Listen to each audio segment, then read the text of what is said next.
இப்போ நான் ஷேர் பண்ண போகிறது கேரட் ரைஸ் 6 to 8 months பேபிக்காக. இது எப்படி பண்ணுறதுன்னா, நான் இப்போ சொல்கிற மாதிரி 3 tablespoon ரைஸ் எடுத்துட்டு நல்லா வாஷ் பண்ணிட்டு 200 ml தண்ணியை ஊற்றி கொதிக்க விடணும். உங்களோட நேட்டிவ் ரீஜியன் ரைஸ் இருந்தாலும் அதை யூஸ் பண்ணிக்கலாம். இந்த சம்பா, ஜீரா, பாஸ்மதி அந்த மாதிரி எதுனாலும் யூஸ் பண்ணிக்கலாம். வாஷ் பண்ணிட்டு 200 ml தண்ணியில் நல்லா பாயில் பண்ண விடணும்.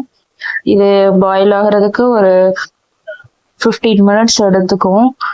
நல்லா இந்த மாதிரி ஒரு பவுல்ல யூஸ் பண்ணி தான் ரைஸை வந்து குக் பண்ணணும். பேபிஸ்க்கு இல்லை அப்படின்னா இந்த ரைஸ்ல வந்து ஜிஐன்னு சொல்ற கிளிசமிக் இண்டெக்ஸ் வந்து ஹை ஆயிரும். அது வந்து சடனா பிளட் சுகர் லெவலை வந்து இன்க்ரீஸ் பண்ணிடும் பேபிஸ்க்கு. அது பேபிஸ்க்கு நல்லது கிடையாது. அதனால இந்த மாதிரி பவுல் யூஸ் பண்ணி குக் பண்றது பெட்டர். ஸோ 15 minutesக்கு அப்புறம் இந்த ரைஸ் வந்து குக் ஆயிரும் நல்லா. அதை வந்து நீங்க கன்ஃபார்ம் பண்றதுக்கு ஒரு கொஞ்சம் சாதத்தை எடுத்து கையில அப்படி ப்ரெஸ் பண்ணி பார்த்தீங்க அப்படின்னா நல்லா வந்து கையிலேயே மதிச்சு விடுற மாதிரி ஒரு டெக்ஸ்சருக்கு வந்துடும். அந்த மாதிரி வந்துருச்சுன்னா ரைஸ் குக் ஆயிடுச்சுன்னு அர்த்தம்.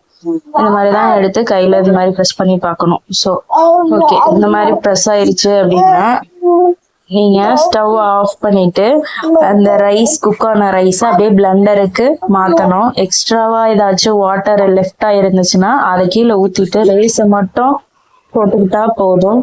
ஸோ ரைஸ் வார்மா இருக்கும்போது அப்படியே பிளெண்டர்ல ஆட் பண்ணிட்டு இன்னொரு சைடுல வந்து ஒரு பவுல்ல ஒரு கேரட் எடுத்துட்டு நல்லா சின்ன சின்ன பீசஸா வாஷ் பண்ணிட்டு கட் பண்ணிட்டு பாயில் பண்ணணும். அது பாயில் ஆயிடுச்சு அப்படின்னாலும் சேம் அதே மாதிரியே கையில ப்ரெஸ் பண்ணா அந்த மாதிரி உங்களுக்கு மதிச்சிரும். இப்ப குக் பண்ணற கேரட்டையும் பிளெண்டரோட ஆட் பண்ணணும். நான் வந்து இது ரெண்டுமே வார்மா இருக்கும் போது ஆட் பண்றதுனால எக்ஸ்ட்ராவா எந்த தண்ணியும் சேர்த்துக்கல. உங்களுக்கு வேணும் கன்சிஸ்டன்சி அட்ஜஸ்ட் பண்ணணும், இல்ல ஆறிருச்சு கேரட்டோ ரைஸோ அப்படின்னா நீங்க ஹாட் வாட்டர் சேர்த்துட்டு அரைக்கலாம்.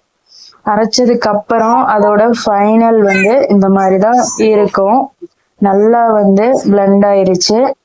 இதை வந்து நீங்க சர்விங் பவுலுக்கு மாத்தலாம்.